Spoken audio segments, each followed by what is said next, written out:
Welcome to Overgo World, making your life better through tech, vacations and other great things. Remember to subscribe so that you don't miss out on our latest videos. For those of you who are looking at getting the BOOX Color 7 as a Kindle reader, question arises, should you get it, should you not? The answer is you shouldn't. You're going to find out in this video why the old Kindle is still a better bet, or even a BOOX black and white product is better than this color Kindle try to be, because simply it just doesn't come up to the quality. Now in this video all we're going to be looking at is the Kindle app and what the reading experience is like compared to some of the other products out there. Check out our other videos for what the experience is like on the Go Color 7 for reading magazines or PDFs, and we have a separate video also in terms of our general feel about this product altogether. So with that said, let's dive in. So we've got the BOOX Go Color 7 here with the Kindle app downloaded from the Play Store. So I've got Hitchhiker's Guide to the Galaxy shown on here, and you'll see there the display, it's quite bright. If I show you what the lighting is on this, it's on maximum on the front light. If I take this right down,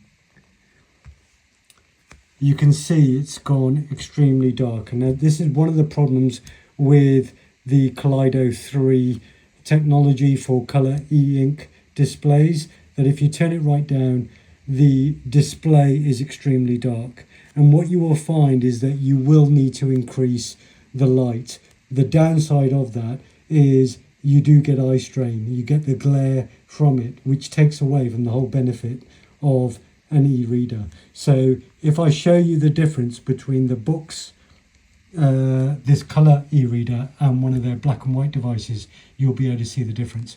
So if I put that on the side there and I take one of their larger black and white products, so if I go down here, we've got the front light completely off here. If I have a look down here, I've got the front light completely off here, and you can see there is a stark difference here in terms of the readability. So I haven't even touched the front light on the black and white one, while on this one it is switched off and I already feel like I need to turn it up. So if I start turning this up to get it up to a higher display, so it looks something closer to this. Let's see if we can get some of this warmth up as well. I'm almost at almost full on the front light. I'm on half on the warm light to try to get this. It still isn't the same. Let me see if I mess around with the warmth light there. That's probably a bit closer. And still this looks a lot brighter. Let me see if I turn it up slightly more what actually happens on this. So I'm just going to adjust it with the plus, and I would say this is probably quite close now to this display. And you can see the front light is almost on maximum. The warm light is more than 3/4, while on this it's on 0. So what is the difference here? That when you're reading it, you're not going to get eye strain at all because there's no light whatsoever on this, while with this you will get eye strain simply because you have got that light. So I've tried this reading in bed, and after a while I've just felt this just doesn't work for me, while this does. Now obviously this is a larger device. Let's see how this compares with a Kindle device, so which is more sort of similar in size. So I have here the same book. It's on a Kindle Oasis device. If I click on here, you can see the brightness is on 0. I put some warmth on, but let's take the warmth off. Let's just see what it looks like without any light on again. Again, you can tell that this still looks brighter than this. If I put all three together, so we've got our Kindle there, and I take the BOOX product as well. So all of these, both of these have got no light on. This one has the light settings where it is. sort of trying to get it comparable to this. And again, you can see this Kindle, which is, you know, a couple of years old, the Oasis Kindle. It's still better than this. And there is some ghosting in the back there, which you may or may not be able to see. I've got no ghosting at all on this. If I turn the pages on this, you can see that this seems to be a much better experience. Let's change this e-ink speed. So we've got it on speed at the moment. If we put it on normal, let's see what happens there. So there we go. You can see the text sort of breaking up. That's a horrible kind of look there. If we bring this down again, and it takes a couple of scrolls sometimes for it to work. If we go with A2, which is designed for sort of pictures and text, let's see if that's any better. That seems to be working slightly better than the other one.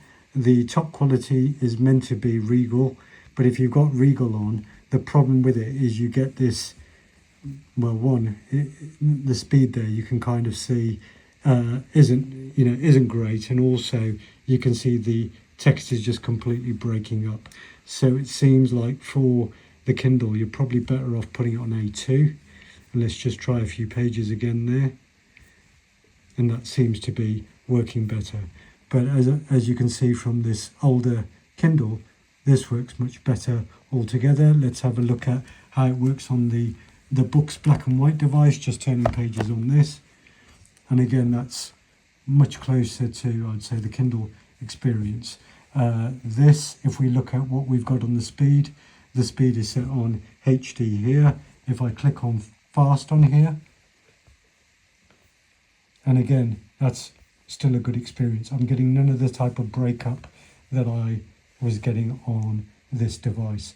So out of these, I would say if you are looking for a Kindle reading experience, you are better off either going with a black and white Kindle. I wouldn't be recommending the new color Kindle because you are going to have the same issues as this because of the Kaleido 3 type issue. You're going to get you're going to have to turn the front light on. So I'd be recommending you go with a black and white Kindle, or you get a black and white BOOX.